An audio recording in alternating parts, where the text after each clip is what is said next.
음주운전 재범에 사고까지 났다면 가장 먼저 실형부터 걱정하실 겁니다. 하지만 실형 가능성은 단순히 음주운전 전력이 있다는 이유만으로 결정되지는 않습니다. 문제되는지에 따라 확인해야 할 부분들이 달라집니다. 따라서 경찰 조사를 앞두고 있다면 합의만을 서두를 것이 아니라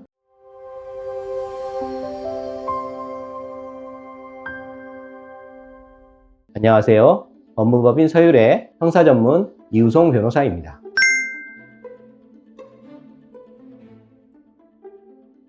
먼저 과거 음주운전 처벌이 언제 확정됐는지부터 봐야 합니다. 현행 도로교통법은 음주운전이나 음주 측정 거부로 벌금 이상의 형을 받고 그 형이 확정된 날부터 10년 안에 다시 위반한 경우 재범 가중 처벌 규정을 적용하고 있습니다. 따라서 과거 단속일이 언제였는지만 확인해서는 부족하고 과거 사건의 벌금 약식 명령이나 판결이 확정된 날짜를 찾아야 합니다. 그리고 이번 사고 당시에 혈중 알코올 농도도 함께 봐야 합니다. 재범 규정 안에서도 그 수치에 따라 법정형의 범위가 달라지기 때문입니다.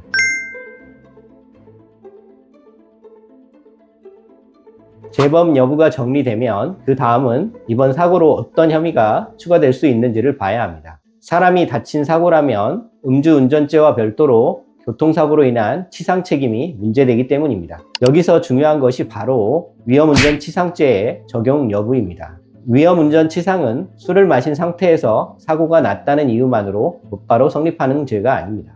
음주 또는 약물의 영향으로 정상적인 운전이 곤란한 상태였고 그 상태에서 운전해 피해자가 다쳤다는 점이 문제가 됩니다. 따라서 혈중 알코올 농도만 따져보는 것이 아니라 사고 전후 차량의 움직임, 충돌 경위, 운전자의 상태가 당시 기록에서 어떻게 확인되는지를 함께 봐야 합니다. 같은 인명사고라도 적용되는 혐의가 달라지면 법정형과 조사에서 다뤄야 할 내용도 달라집니다.